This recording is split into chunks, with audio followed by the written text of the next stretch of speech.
Shri V Sasi, അങ്ങേക്ക് 10 minute. Sir, 2025 Kerala ധനവിനിയോഗ 2ാം number ബില്ലിനെ ഞാൻ അനുകൂലിക്കുന്നു. ഈ വർഷത്തെ കേന്ദ്ര ബഡ്ജറ്റിൽ രാജ്യത്തിൻ്റെ വളർച്ച കൂപ്പുകുത്തുന്ന ഒരു സ്ഥിതിയാണ് സാമ്പത്തിക സർവേയിലൂടെ നാം കണ്ടത്. GDP വളർച്ച 2023-24 8.2% 1.8% ഇടിഞ്ഞ് 6.4% പതിക്കുന്ന കാഴ്ചയാണ് നമുക്ക് കാണാൻ സാധിച്ചത്. അടുത്ത സാമ്പത്തിക വർഷവും GDP-യിൽ വലിയ വളർച്ച പ്രതീക്ഷിക്കുന്നില്ല. രാജ്യം ഗുരുതരമായ സാമ്പത്തിക പ്രശ്നങ്ങളിലേക്ക് നീങ്ങുകയാണെന്ന പരോക്ഷ മുന്നറിയിപ്പ് നൽകുന്നതാണ് സാമ്പത്തിക സർവേ. നവ ഉദാരവൽക്കരണ നയം ആവേശപൂർവ്വം പിന്തുടരുന്ന നമ്മുടെ രാജ്യത്ത് സാമ്പത്തിക വളർച്ച മുകളിലേക്ക് ഉയരുമ്പോഴും തൊഴിലില്ലായ്മ വർധന താഴേക്ക് ഇടിയുന്ന അവസ്ഥയാണ് നമുക്ക് കാണാൻ സാധിക്കുന്നത്. ഇതാണ് ഇനിയും തിരിച്ചറിയാതെ പോകുന്ന നവ ലിബറൽ കാലഘട്ടത്തിൻ്റെ നീക്കിബാക്കി. വർദ്ധിച്ചു വരുന്ന അസമത്വം, ദാരിദ്ര്യം, സാമ്പത്തിക നിരക്കിലെ ഇടിവ് തുടങ്ങി സമ്പദ് മേഖല നേരിടുന്ന ഗുരുതരമായ പ്രശ്നങ്ങളെ അഭിസംബോധന ചെയ്യുന്നതിൽ കേന്ദ്ര ബഡ്ജറ്റ് പൂർണ്ണമായും പരാജയപ്പെട്ടു. തന്ത്രപ്രധാനമായ മേഖലകളെ സ്വകാര്യവൽക്കരിക്കുന്നതിന് ബഡ്ജറ്റ് മുൻഗണന നൽകുന്നു.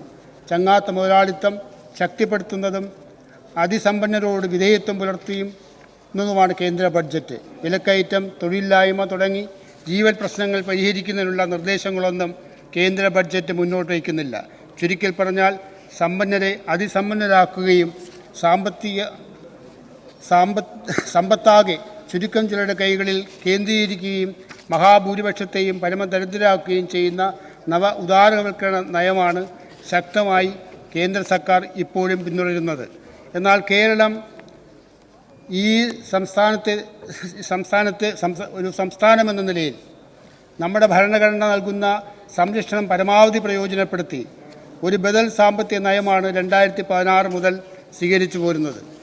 അതിൻ്റെ ഫലമായി ഇതര സംസ്ഥാനങ്ങളിൽ നിന്നും വിഭിന്നമായി വിവിധ മേഖലകളിൽ നമുക്ക് വലിയ നേട്ടങ്ങൾ കൈവരിക്കുവാൻ കഴിഞ്ഞു.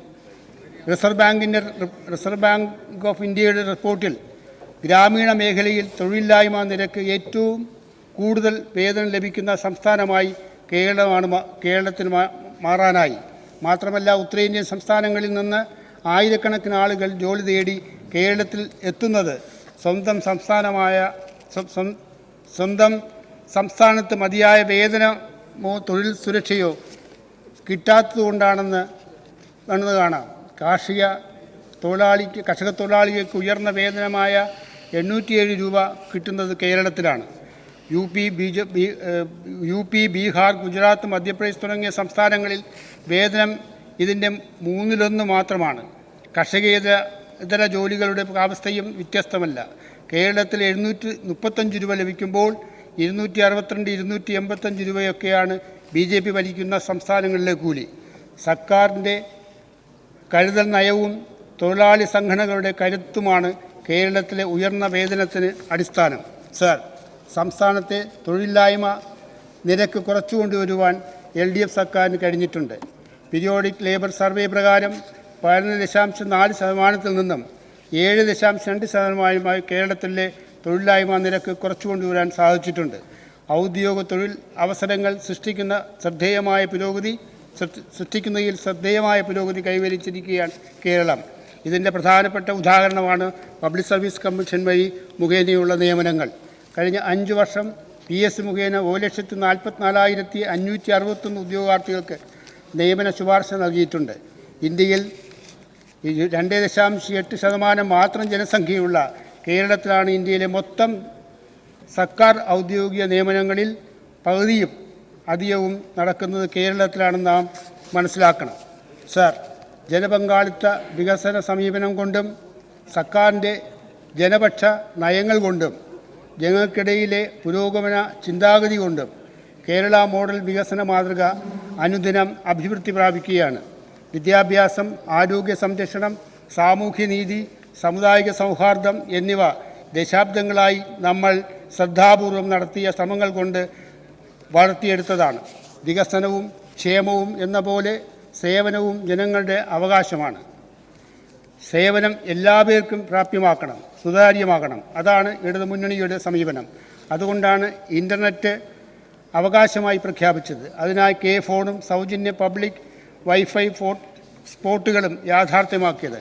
ഇപ്പോൾ ഓൺലൈൻ സേവനങ്ങളും വാതിൽപ്പടി സേവനങ്ങളും സാർവത്രികമാക്കാനാണ് സർക്കാർ ശ്രമിക്കുന്നത്. 900-ൽ പരം സേവനങ്ങൾ ഇപ്പോൾ ഓൺലൈനായി ലഭ്യമാക്കിയിരിക്കുന്നത്. തദ്ദേശ സ്വയംഭരണ സ്ഥാപനങ്ങൾ മുഖേനയുള്ള സേവനങ്ങളും ഓൺലൈനായി ലഭ്യമാക്കുന്ന കെ സ്മാർട്ട് പദ്ധതിയും ഈ സർക്കാർ നടപ്പാക്കുകയാണ്. നവ ഉദാരവൽക്കരണ സാമ്പത്തിക നയങ്ങൾക്ക് ബദൽ നയം സ്വീകരിച്ചുകൊണ്ടാണ് വിവിധ വികസന സൂചികയിൽ ആഗോള നിലവാരത്തിലേക്ക് കേരളം ഉയർന്നത്.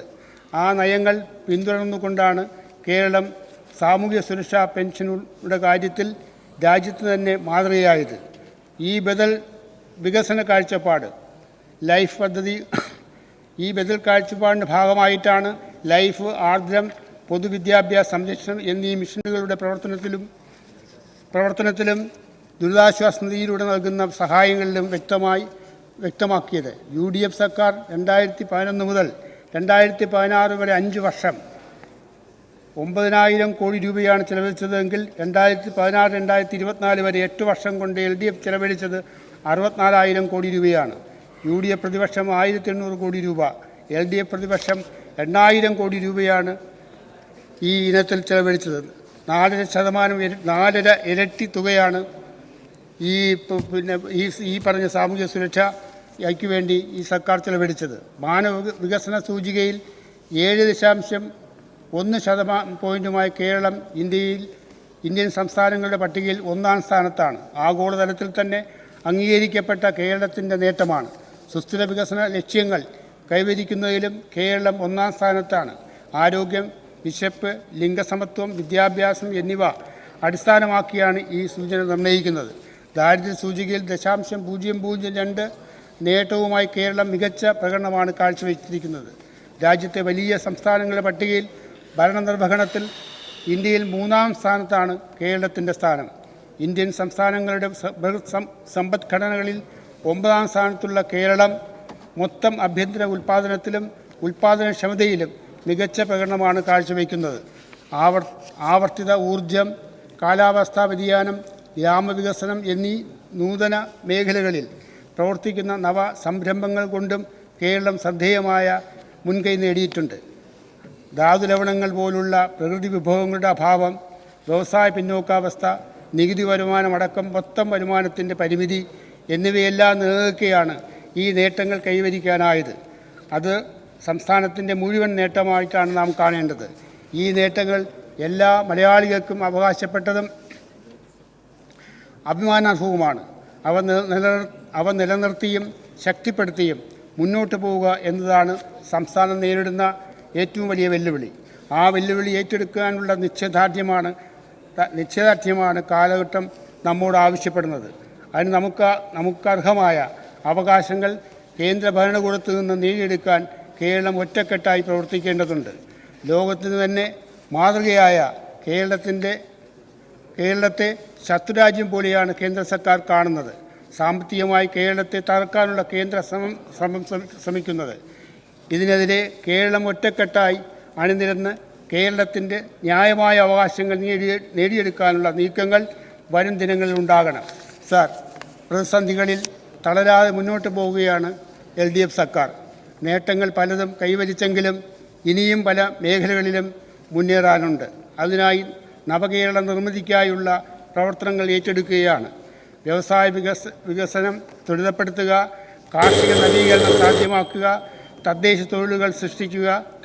തൊഴിലവസരങ്ങൾ സൃഷ്ടിക്കുക, മാലിന്യ നിർമ്മാർജ്ജനം കാര്യക്ഷമമാക്കുക, ജീവിതശൈലീ രോഗങ്ങൾ തടയുക, അതിവേഗ യാത്രാ സൗകര്യം കാര്യക്ഷമമാക്കുക തുടങ്ങിയ ലക്ഷ്യങ്ങൾക്കായുള്ള പ്രവർത്തനങ്ങളിലാണ് കേരളം വികസനത്തിൻ്റെ പുതിയ